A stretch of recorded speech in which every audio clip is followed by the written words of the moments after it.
దగ్గర కమిషన్లు తీసుకొని వాళ్ళని బెదిరించి బ్లాక్మెయిల్ చేసి సచివాలయం ముందు మన అసెంబ్లీ ముందు నుంచి టన్నెల్ పోవాలి పైనుంచి పోతుందని బేగం బజార్ల వ్యాపారాలను దెబ్బతీస్తారని 3 సంవత్సరాలు ప్రాజెక్టును ఆపి వేల కోట్లు ఎల్ఎన్టీతో వసూలు చేసుకొని ఈరోజు ఎల్ఎన్టీ మునగడానికి కారణము కేసీఆర్ కేటీఆర్ కాదా? మీరందరూ సజీవ సాక్ష్యం కదా. ఎల్ఎన్టీని ఎట్లా బ్లాక్మెయిల్ చేసిండు చంద్రశేఖరరావు? ఎందుకు మెట్రో నగర విస్తరణతో పాటు మెట్రో విస్తరణకు ఎందుకు ప్రణాళికలు చేయలేదు? ఎందుకు కట్టలేదు? 10 సంవత్సరాలు స్ట్రైట్గా 10 సంవత్సరాల 20 లక్షల కోట్ల రూపాయల ఆదాయము చంద్రశేఖరరావు గారి చేతికి వచ్చింది తెలంగాణ రాష్ట్రంలో.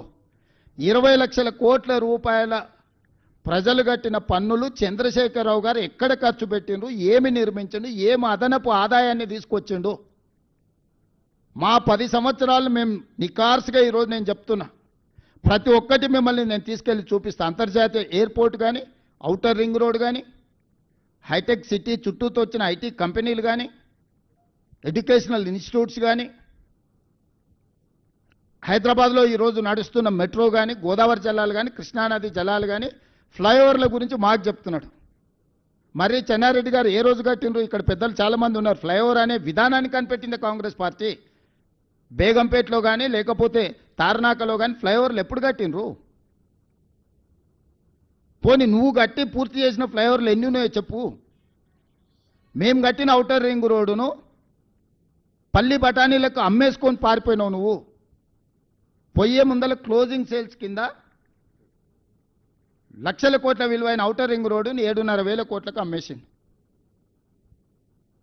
అందుకే ఈరోజు ఆ 10 సంవత్సరాల పరిపాలన మేమున్నప్పుడు బీజేపీ బీఆర్ఎస్ ఉన్న 10 సంవత్సరాల పరిపాలన అంచనా వేసి రేపటి 10 సంవత్సరాల కోసం నేను కొత్త ప్రణాళికలు రచిస్తున్నా. తెలంగాణ రైజింగ్ 2047 అనే ఒక పాలసీ విజన్ డాక్యుమెంట్ని ఈరోజు మేము తీసుకొస్తున్నాము. 2047కి స్వతంత్రం వచ్చి 100 సంవత్సరాలు పూర్తి చేసుకోబోతున్నాం. రాబోయే 100 సంవత్సరాల కోసం ఎలాంటి భవిష్యత్ ప్రణాళికలు ఉండాలో మేము ఒక విజన్ డాక్యుమెంట్ ప్లాన్ చేస్తున్నాం. ఈరోజు మెట్రో విస్తరణకు 43,000 కోట్ల రూపాయల ప్రణాళికలతో కేంద్ర ప్రభుత్వానికి మేము ఇచ్చినాం. బ్యాడ్ బ్రదర్స్ ఇద్దరు కలిసి అడ్డుకుంటున్నారు, కిషన్ రెడ్డి కేటీఆర్ కలిసి. ఆనాడు హైదరాబాద్ నగర అభివృద్ధి కోసం కొట్లాడిన వాళ్ళని హైదరాబాద్ బ్రదర్స్ అనేటోళ్ళు శశిధర్ రెడ్డిని మరి జనార్దన్ రెడ్డిని.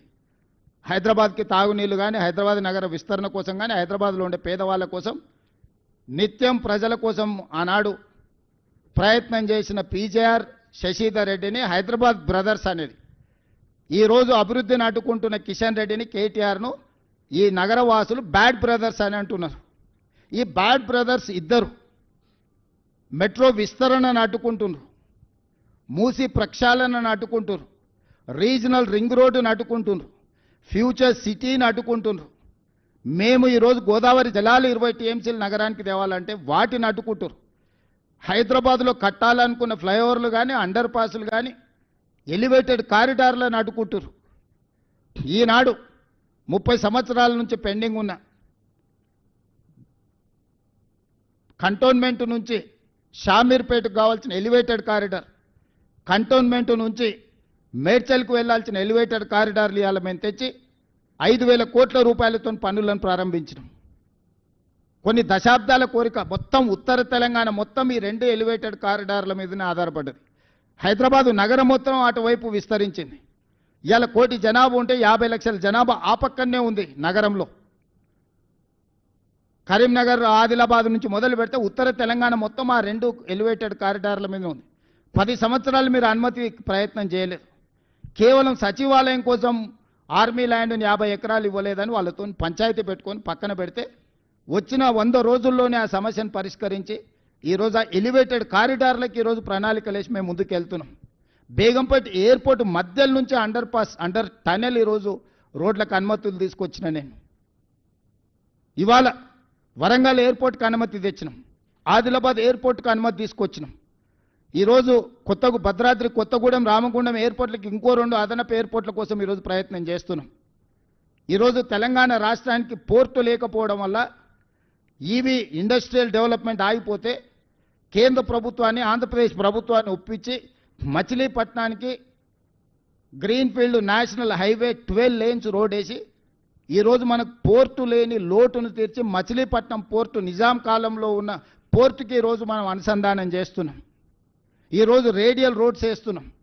ఈరోజు శ్రీశైలం ఎలివేటెడ్ కారిడార్ నేషనల్ హైవేతో పాటు శ్రీశైలం టైగర్ రిజర్వ్ ఫారెస్ట్లో 56 కిలోమీటర్ల ఎలివేటెడ్ కారిడార్కి ఈరోజు కేంద్రం నుంచి అనుమతి తీసుకొచ్చినాం. ఈరోజు హైదరాబాద్ ఎయిర్పోర్ట్ నుంచి కొడంగల్కి డెడికేటెడ్ హైవే వేస్తున్నాం. ఈరోజు ఎన్నో ఇండస్ట్రియల్ పార్కుల కోసం ల్యాండ్ ఎక్విజిషన్ ఒక స్ట్రీమ్ లైన్ చేసినాం. ఎన్ని జీసీసీ కంపెనీలను తెచ్చినామంటే నేను ఛాలెంజ్ చేస్తున్నా, ఫార్చ్యూన్ 500లో ఇలా 70% జీసీసీ కంపెనీలు ఇండియాకు వచ్చిన దాంట్లో ఓన్లీ హైదరాబాద్ నగరానికి కాంగ్రెస్ పార్టీ అధికారంలోకి వచ్చిన తర్వాత తీసుకొచ్చినాం. వ్యాన్గార్డ్ కానీ, మెక్డొనాల్డ్స్ కానీ, ఎలీలిలీ కానీ, అమెరికన్ ఎయిర్లైన్స్ కానీ, నేను కంపెనీల డీటెయిల్స్ అన్ని మీకు ఇస్తా. ఎలీలిలీ ఈరోజు $1 బిలియన్ ఫార్మాలో ఇన్వెస్ట్మెంట్ ఈరోజు తీసుకొచ్చినాం తెలంగాణ రాష్ట్రానికి. ఈ 2 సంవత్సరాలల్లా మొదటి 6 నెలలు మేము ప్రభుత్వం ఏర్పాటు చేసిన తర్వాత 6 నెలలు పార్లమెంట్ ఎన్నికల్లోనే కాలం గడిచిపోయింది. ఈ 2 ఏళ్లలో మేము పనిచేసింది సంవత్సరన్నరనే. సంవత్సరన్నరలో 3 లక్షల కోట్ల రూపాయలు ఈ రాష్ట్రానికి పెట్టుబడులు తీసుకొచ్చినాము. ఇవాళ గ్లోబల్ కెపబిలిటీ సెంటర్స్ కానీ, డేటా సెంటర్స్ కానీ, మిగతా ఇన్ఫ్రాస్ట్రక్చర్లో వేలాది కోట్ల రూపాయల పెట్టుబడులు తీసుకొచ్చి నగర విస్తరణ కోసం మేము ప్రణాళికలు చేస్తున్నాము. 10 సంవత్సరాలు మీరు ఏమీ చెయ్యకపోను తెలంగాణ రాష్ట్రాన్ని కొల్లగొట్టి ప్రజలకు ఉపయోగం లేని, ప్రయోజనం లేని కమాండ్ కంట్రోల్ రూమ్, సచివాలయం, ప్రగతి భవన్, కాళేశ్వరం చూపించి ఎంతకాలం ప్రజల్ని మభ్యపెడతారు?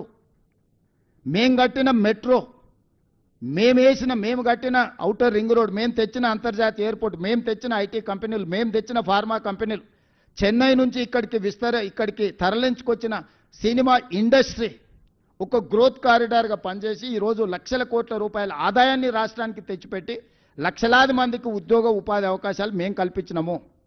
మీరు తెచ్చిన సచివాలయంతో ఒక్క పోస్ట్ అని అదనంగా వచ్చిందా? మీరు కట్టిన కమాండ్